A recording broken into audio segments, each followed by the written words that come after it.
مدینہ منورہ، یہ دونوں مبارک شہر ہیں، دونوں بڑے مبارک شہر ہیں.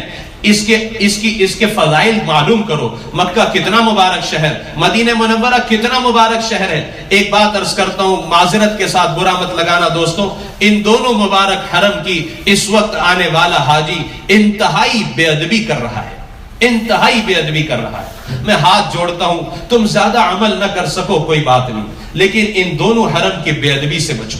اس حرم کا حال دیکھو ہم نے کیا کر دیا ہے. لوگ مجھ سے پوچھتے وہ کیا ہوا تھا، کرن حادثہ کیسے ہوا تھا، مینا میں حادثہ کیسے ہوا تھا، وہ 2 سال پہلے مدینہ شریف میں کیا ہوا تھا. میں نے کہا وہ جو کچھ ہوا تھا وہ ہماری بے ادبی اور گستاخی کی وجہ سے ہوا تھا. ہم یہاں آ کر کیا کر رہے ہیں دوستو؟ میں عرض کرتا ہوں، بمبئی کا مسلمان، ہندوستان کا مسلمان جتنا اپنے ملک کی مسجد کا ادب کرتا ہے اتنا بھی ان دونوں حرم کا ادب نہیں کرتا.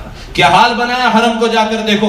فوٹو اسٹوڈیو بنا دیا ہے، ایک کھڑا ہوتا ہے دوسری فوٹو نکالتا ہے، دوسرا کھڑا ہوتا ہے تیسرا فوٹو نکالتا ہے. اب تو گروپ فوٹو لی جا رہی ہے. میں پرسوں بیٹھا تھا مطاف میں، 3 بج رہے رات کے، لوگ تہجد میں اور تلاوت میں مصروف ہیں اور گروپ فوٹو لی جا رہی ہے. اور جب فلیش آ رہا ہے ان پر کیمرے کے ذریعے باقاعدہ، تو سارے لوگ ہنس رہے ہیں اور تھم بتا رہے ہیں اور چیخ رہے ہیں. کس قدر حرم کی بے حرمتی اور بے ادبی کی جا رہی ہے. یہ جگہ فوٹو لینے کی ہے میرے بھائی.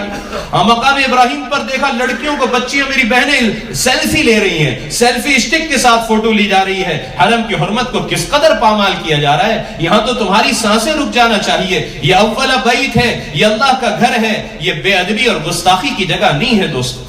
کس قدر گستاخی اور کس قدر بے ادبیاں یہاں ہو رہی ہیں. طواف میں دیکھتا ہوں بعض بھائیوں کو اور بہنوں کو نکاح کے فوراً بعد آ گئے ہیں، کسی نے انہیں بتایا نہیں طواف کیسے کرنا چاہیے. کوئی اپنی بیوی کے کاندھے پر ہاتھ رکھ کر طواف کر رہا ہے، کوئی گلے میں ہاتھ ڈال کر طواف کر رہا ہے، کوئی ہاتھ میں ہاتھ لیے طواف کر رہا ہے. کوئی مارننگ واک کے لیے آپ نکلے ہو یا کسی گارڈن میں ٹہلنے کے لیے نکلے ہو، طواف کرنے کا طریقہ بھی کسی نے نہیں بتایا کہ کیسے طواف کرنا چاہیے.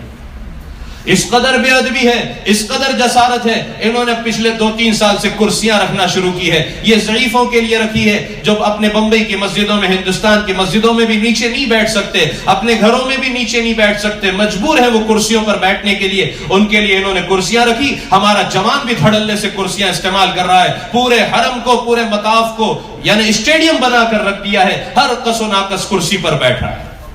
کیا حال ہے؟ پیچھے بیٹھنے والے کو بیت اللہ نظر نہیں آ رہا. نوجوان کو دیکھا کرسی پر بیٹھا، پیر پر پیر چڑھائے. اپنے دوست کو کہا یہاں بیٹھو، وہ بھی کرسی پر بیٹھ گیا اور باتیں چل رہی ہے دنیا کی، یہاں کی، وہاں کی، لایا نہیں، حرم میں بیٹھ کر ہو رہی ہے. اب تو اللہ معاف فرمائے، مطاف میں بھی وہ آنکھیں نظر نہیں آتی جو بیٹھ کر محبت سے بیت اللہ کو دیکھنے والی ہوں. ہمیں دوسروں کی کمی نہیں دیکھنا ہے، لیکن ہم یہ نہ کریں اس کے لیے کبھی ذرا بیٹھے ہوئے مجمع کی آنکھیں دیکھو جو مطاف میں بیٹھی ہوئی ہے. مطاف میں بیٹھ کر بھی یہاں دیکھ رہا ہے، وہاں دیکھ رہا ہے، بیت اللہ کو دیکھنے کی توفیق نہیں ہو رہی. 120 رحمتیں بیت اللہ پر نازل ہو رہی ہیں، اس میں 20 صرف دیکھنے والے کے لیے ہے، لیکن وہاں بیٹھ کر بھی بیت اللہ کو محبت کی نگاہ سے نہیں دیکھ رہا. میں نے ہمارے ہندوستان کے ایک بڑے عالم دین، ایک بزرگ کو دیکھا، انتقال ہو گیا، اللہ ان کی مغفرت فرمائے. جسم بہت زیادہ بھاری تھا. ویل چیئر پر جب مطاف میں رات کو ان کو لایا جاتا تھا، ایسے ٹکٹکی لگا کر بیت اللہ کو دیکھتے تھے کہ پلک بھی نہیں جھپکتی تھی، ایسے بالکل دیکھتے تھے آنکھ.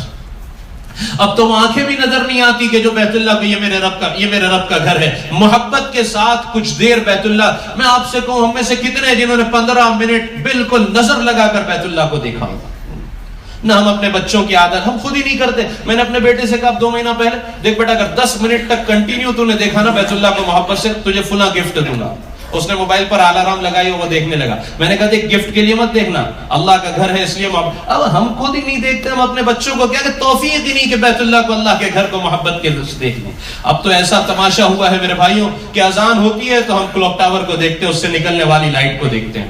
فجر کی اذان میں آپ دیکھیں مطاف میں کس قدر تماشا ہے. اذان شروع ہوئی، کلوک ٹاور سے لائٹ نکلی، فوراً مووی بننا شروع ہوتی ہے. پہلے وہ کلوک ٹاور کی مووی بناتا ہے، پھر پورے سارے حرم کی بناتا ہے، پھر پلٹا کر اس میں اپنے آپ کو لیتا ہے. میں بھی موجود ہوں اس وقت حرم میں. انا للہ و انا الیہ راجعون. کیا کہا جائے دوستوں، میں تو کہتا ہوں کسی کو برا بھی لگے، اس لیے کہ دونوں حرم کی بہت زیادہ بے ادبی کی جا رہی ہے، بہت زیادہ بے ادبی کی جا رہی ہے. کرسیوں کو استعمال کرتے ہیں، جب نماز کھڑے ہوتی ہے صفیں متصل نہیں ہوتی، صفوں کے درمیان کرسیوں کا. جو معذور ہے ان کو نہیں کہتا، ان کی تو معذوری ہے، لیکن جو جوان ہے کیا ضرورت ہے حرم میں.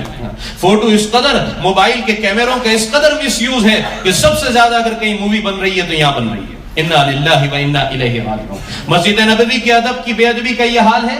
مواج شریف پر سرکار کو سلام عرض کرنے حاضر ہو رہے ہیں. کسی نے بتایا نہیں سلام کیسے عرض کرنا, کسی نے بتایا نہیں سلام کیسے عرض کرنا. 80% مجمع اس قدر بے ادبی اور گستاخی کے ساتھ صلاۃ و سلام عرض کرنے حاضر ہوتا ہے کہ کلیجہ حلق کو آ جاتا ہے کہ کسی نے اس کو بتایا نہیں سرکار کے روضے پر کیسے حاضر ہونا ہے. میں آپ کو بتاؤں, اور اس لیے بتاؤں کہ ہم یہ غلطی نہیں کریں. ایک بڑا مجمع اس طرح سلام عرض کرنے ہندوستان پاکستان کا آتا ہے, ایک ہاتھ میں چپل ہوتے ہیں اور دوسرے ہاتھ سے مووی بنا رہا ہوتا ہے. ایک ہاتھ میں چپل پکڑے ہیں اور دوسرے ہاتھ سے مووی بن رہی ہے اور سرکار کے روضے پر سلام عرض کرنے آیا ہے. انا للہ و انا الیہ راجعون. کوئی جگہ نہ ملی جہاں چپل رکھ دیتا. یہ جگہ ہے مووی بنانے کی. یہ تو وہ جگہ ہے جہاں جنید اور بایزید کی سانسیں رک جایا کرتی ہیں. ادب کی وجہ سے سانس رک جانی چاہیے. اس قدر گستاخی اور بے ادبی کہ یہاں بھی مووی بنا رہے ہو. میرے بھائیوں کوئی بتانے, میری ماں بہنیں یہاں بڑی تعداد میں ہیں. میں ہاتھ جوڑ کر اپنی ماں بہنوں سے کہتا ہوں, سب سے زیادہ شور کی آواز تمہاری جگہ سے آتی ہے. تمہارا 3 وقت دروازہ کھلتا ہے ریاض الجنہ میں جانے کا اور سلام عرض کرنے کا. اس تینوں وقت میں تمہارے یہاں سے عورتوں کے حصے سے شور کی اس قدر آواز آتی ہے کہ مردوں کے حصے تک وہ شور کی آواز آتی ہے.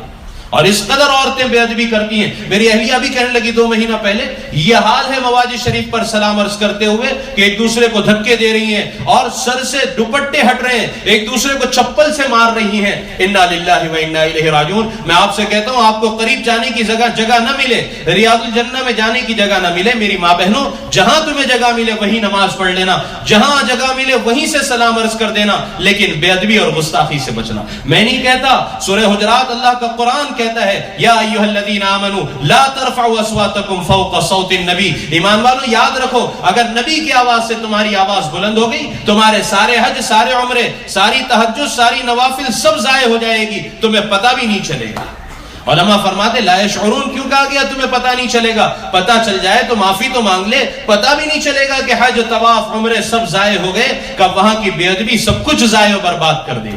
اس لیے وہاں کی بے ادبی, یہاں تو کہا لبیک لبیک چیختے ہوئے آؤ, دوڑو, چلو, بھاگو, لیکن مدینہ منورہ ادب کی جگہ ہے. قدم بھی آہستہ رکھنا. میں جانے والوں سے کہتا ہوں, تھوکنے کی ضرورت پڑے خبردار مدینہ کی زمین پر کبھی نہ تھوکنا. پولیتھین بیگ میں تھوکنا, ڈسٹ بین میں جا کر تھوکنا, مدینہ منورہ کی زمین پر براہ راست نہ تھوکنا. مدینہ منورہ کی کسی چیز کو برا نہ کہنا. صرف کسی نے اتنا کہہ دیا مدینہ کی دہی کھٹی ہوتی ہے, سرکار خواب میں تشریف لائے, فرمایا نکل جاؤ یہاں سے, جہاں کی دہی میٹھی ہو وہاں چلے جاؤ. مدینہ منورہ کی کسی چیز کو آپ نے فرمایا جو مدینہ والوں کے ساتھ دغا کرے وہ ایسے گھل جائے گا جیسے نمک پانی میں گھل جایا کرتا ہے. مدینہ والوں کے ساتھ برائی کا ارادہ نہ کرنا, مدینہ منورہ کی کسی چیز کو برا نہ کہنا, مدینہ کی زمین پر براہ راست نہ تھوکنا. مدینہ منورہ انتہائی